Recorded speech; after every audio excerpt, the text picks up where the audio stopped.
দাঁড়া একটু।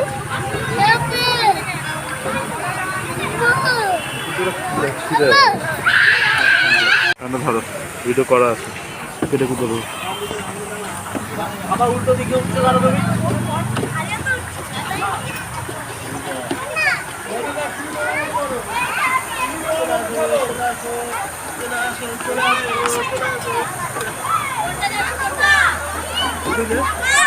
হলো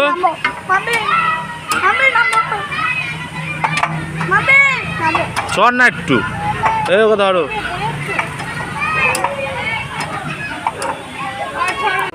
আস্তে আস্তে ওপরে উঠে কেউ দৌড়াবে না, যে সমস্ত রান্নাগুলি রয়েছে আস্তে আস্তে করবে।